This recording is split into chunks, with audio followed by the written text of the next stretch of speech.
It's a gray Saturday here in Paradise. We are having off and on thunderstorms, flooding, you name it. But then it is the silly season here. It is the rainy season. Mother Nature's bipolar, so anything can happen on any given day. I'm late getting started this morning. I had to go feed a cat and run a couple of errands, but I'm gonna take a few minutes and be kind of selfish. I want to talk about a couple of my books for a hot minute. First of all, I have to show you something. See this? I have to turn his little head around. This is Duct Tape, Tarp in a Village centerpiece that my wonderful, beautiful, gorgeous, very talented daughter, Brandy, created for the second book in the series, Duct Tape, Tarp, and a Shovel. You see the spoon? That's the shovel. Here's the tarp. Here's the duct tape. And here are the bodies that are in the book. I just think it is absolutely gorgeous. She is just so smart and so talented. If you need centerpieces, or if you need bouquets for weddings, funerals, anniversaries, she's on my Facebook page, Brandy Hatfield. She is so, so talented, and she, like me, is twisted. And we have trained my great granddaughter, who is 4 years old. We call her Princess Terrorist because she can be a little terrorist, but we call her Princess T for short. She loves our wicked stuff. She loves skeletons. Her Aunt Wheezy and her Aunt Annie sent her a little skeleton for her to carry around like a doll. And as soon as she saw her grandmother Gigi's skeleton in the car that is now a permanent passenger, she and her grandmother Gigi are squaring off about the skeleton. Well, last night, little Princess Terrorist stole the one that glows and ran off down towards the back of the property with it. It was bigger than her, but she did it. Anyway, I am working on Duct Tape, Tarp, and a Shovel, which is the second in the book, in the series, not the book, second book in the series of Murder in the Village. If you haven't read Murder in the Village, Shady Rest, The Pink Canary, it will be hard to understand what's going on in Duct Tape, Tarp, and a Shovel. I keep being asked, will the drag queens show up in Duct Tape, Tarp, and a Shovel? My answer to that is, I have no clue. My queens show up when my queens show up. They're off on their own adventure. I have been asked, will there be a sequel to The Pink Canary, which is the beginning of the drag queens? And good morning, Phoenix. And my answer to that is yes, that story is already on a slow boil in the back files of my memory banks. My drag queens are always, always with me. They are funny, they are sardonic, they are off the charts. Their names are Lola, aka Lou, which is a private detective by day and owns a drag queen club by night, and she is the premier headliner at the Pink Canary. Or is she a drag queen by day and a PI by night? We can't keep it straight. Neither can she. However, Lola loves pink, and what Lola wants, Lola always gets. So if Lola decides to show up in Duct Tape, Tarp, and a Shovel, she will drag along Vicky Lane, who is a real person. She is on my Facebook page as one of the people that I absolutely adore. She is the one, when I started to write The Pink Canary, that helped me in that culture, because I wanted The Pink Canary to reach that culture, the gay culture, the drag queen culture, and I wanted it to be right. And people say, what do you mean right?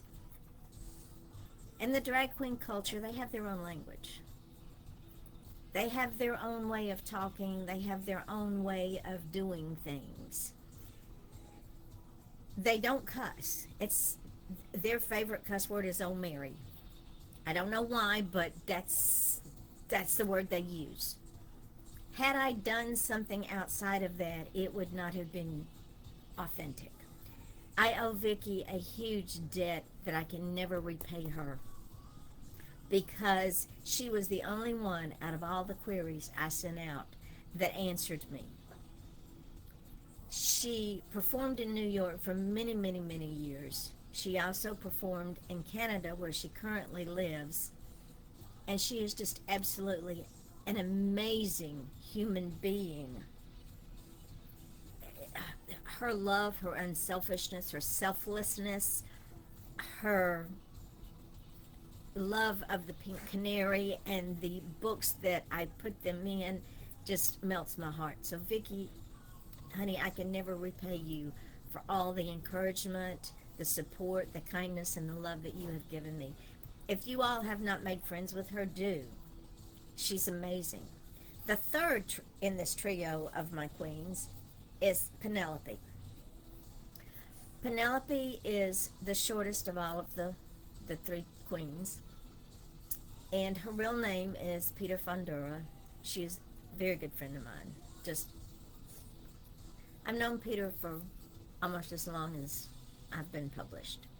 I first met Peter when he sent me an email one night after reading Silent Scream, and I immediately emailed him back, and I found out that his family lived right down the street from me. He lived in Texas at the time, and he came to the house with his family, and let's just say we've been on this ride ever since. Peter always said he wanted to die in a plane crash so that he would be famous. Well, now he doesn't have to die in a plane crash to be famous because his debut was in the Pink Canary as the comedian of the trio. In the book, his name is Penelope. And Penelope always wanted to be on stage at the Pink Canary. But Penelope could not carry a tune in a bucket. So she was the door person. Well, she was okay with it. It was not where her heart was. Penelope finally got her wish towards the end of the Pink Canary, and she struts on stage with a very, very, very high heel, also known as a stiletto, and a can of hairspray. And that, the story behind that, you have to read the Pink Canary to see the story behind that. The story that she tells, the comedic routine that she does, really happened. And again, you have to read the book. I'm not going to tell you. You have to read the book. So now every time that Penelope and Lola and Vicky Lane go on a bounty hunting pickup with Alex Morgan and Hope Harrington out of the When Fates Collide series, Penelope always carries a very large handbag with her hairspray and her stiletto, and she is deadly with those two things. The woman, it just is.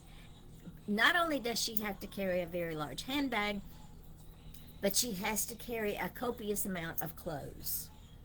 And she will change clothes and wigs 4 or 5 times before she's ready to walk out the door with the gang. In Murder in the Village, Penelope not only shows up, she shows out. She took over. She upstaged the entire book. You know, when you're doing theater and sometimes one of the minor characters upstages the rest of the actors, well, that's what Penelope did. But Penelope is absolutely amazing. She is growing. She is filling out as a character. She is getting depth. She is getting tenacious. She is getting more fearless. And I love her. In Murder in the Village, the 3 girls show up, and it's chaos from there on in. In Shady Rest, I bring in three new characters. Amanda Peacock Rochester of the Atlanta Peacocks, a very high society family, old money. Henry Wadsworth, who has been in love with Amanda all of his life, and Andrew Jackson, who is like a big brother to Amanda.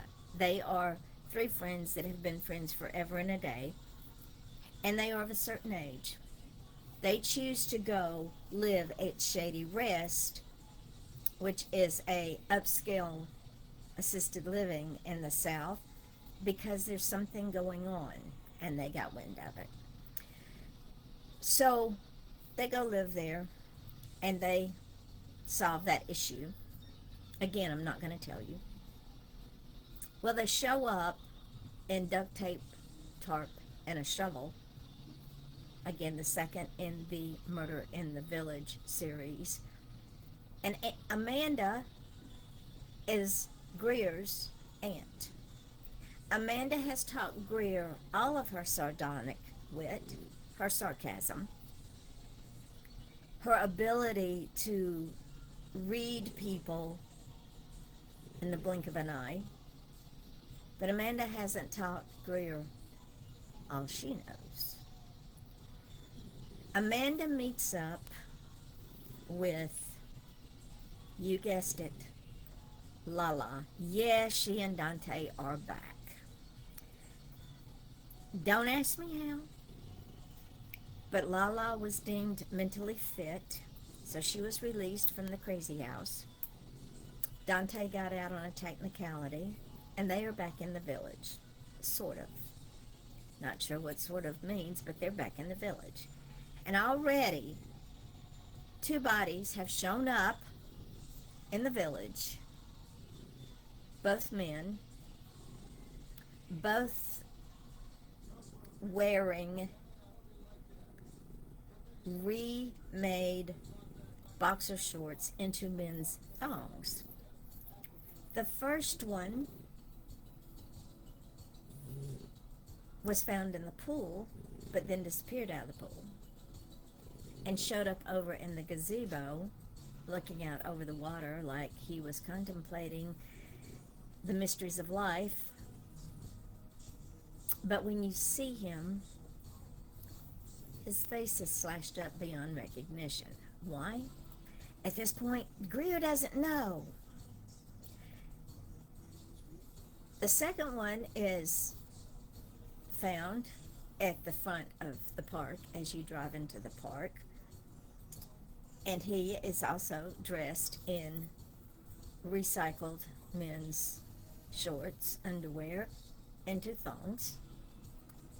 And either the killer was in a hurry or was almost going to get caught, because even though there are slash marks, his face isn't quite as bad. He is identifiable. Lala is again accusing Greer of committing these heinous murders, and Greer has no clue who these people are, because she doesn't bother anybody. She tries to stay minding her own business. And there's a mystery woman that is riding around with Lala that even Greer doesn't know who she is. In the middle of all of this, Wilhelmina, who showed up in the first book, is running around like the hounds of hell are after her. She knows things. Don't know how she knows things, but she really is nervous now that Lala and Dante are back in town. In the middle of trying to help Detective Joe Friday solve the murders of these two gentlemen, Amanda, Henry, and Andrew show up. I know. I cannot control these characters. When Amanda is listening to Lala talk, one of the lines that Amanda says, which just sends Greer into spasms of laughter, is, Greer, my dear, I never understood what made stupid people work. Shall we take her apart and find out? There are more of these sardonic, sarcastic sayings. Lala asked Greer, "Why are you so mean to me?" Or "Why are you so sarcastic to me?" And Greer's reply is, "Well, Lala, when I have so much material to work with, why waste it?" It goes on and on and on and on. I am on the 12th chapter. And it just keeps going on and on. So if you've not read Murder in the Village, The Pink Canary, and Shady Rest, do, because it is highly possible and very probable that the queens show up to help solve yet another mystery of stupidity in the village, which is now circus. It is a circus. And they sent all the clowns in to distract us. If you have not been on my page or on the Midnight Publishing page, then you have not seen the characters that I am creating for a children's series called Fantasy Forest. It was a dream of my mother's. She had names for all of her grandchildren and ideas for the characters in this fantasy forest. Sadly, she did not feel like she was good enough to write the story, and she died before she got the story written. So this book is to honor her, and I've expanded it by including children that I have collected as my own over the years. One of them is online now, Phoenix Howington. If you look on my page, she is a phoenix, and some bad people have burnt down her house for whatever reason, so she's going to look for them. She's also one of the guardians in Fantasy Forest. Now, what I've done, ladies and gentlemen, is the women, Brandy the Bear, Brittany the Badger, Randy the Raccoon, Phoenix, the women characters in these books are warriors.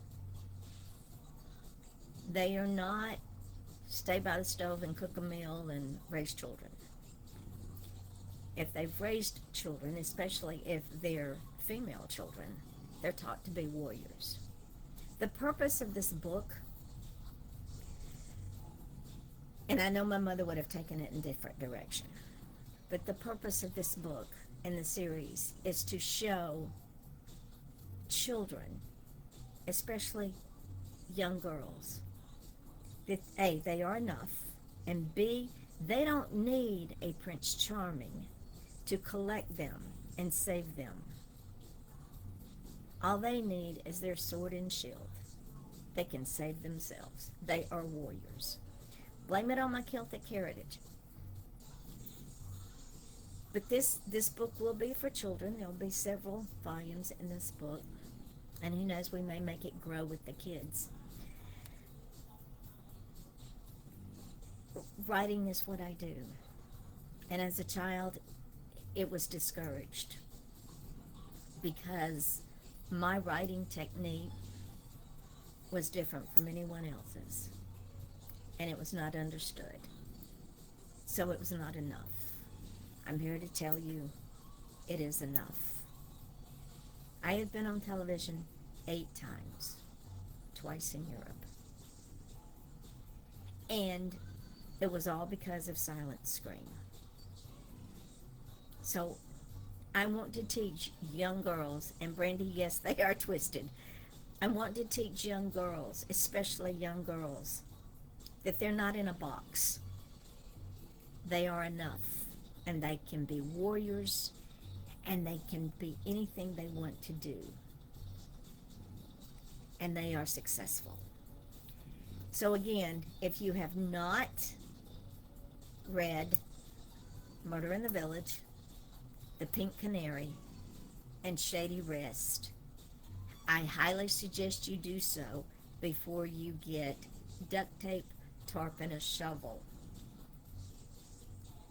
But there's a disclaimer. Do not be eating or drinking anything that you might spit out on any given sentence and ruin your Kindle, your book, your computer, your phone, however you read it, because it will, they, all three of those books will leave your side splitted. Yeah, I mispronounced splitted, but that's just me. Brandy, I showed them your centerpiece, told them that you do bouquets, flower arrangements, centerpieces for any occasion, so you may be getting some business. So with that being said, ladies and gentlemen, if you've not joined us at Midnight Publishing, please do, because right now we are up to 20 authors. 20 authors. And I got two more that were given my name and told to reach out to me. We are dream makers. Yes, Brandy, Vicky is a very talented, amazing, beautiful woman, and I adore her. We do not charge at Midnight Publishing, but we are dream makers. And if you want to write a children's book, don't worry about the graphics. We'll do the graphics. You've seen my work. So with all of that, I've been on here 21 minutes. I will say thank you for your support. Thank you for your love. And I thank my children. My Brandy, she just, I got no words. I got nothing. Phoenix, thank you for learning your life's lessons from a mom that did not give birth to you, but treated you just like she did the one she gave birth to. To Janet and Tiara and all of the children, to Sam Cohen, all of these children that I have brought into my nest that were broken, they're not broken anymore. Because they had love, they had support, they had discipline, they had tough love,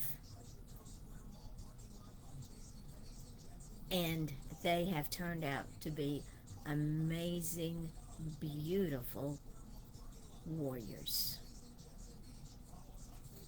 Ladies and gentlemen, until next time, I hope, yes, Brandy, Peter is amazing.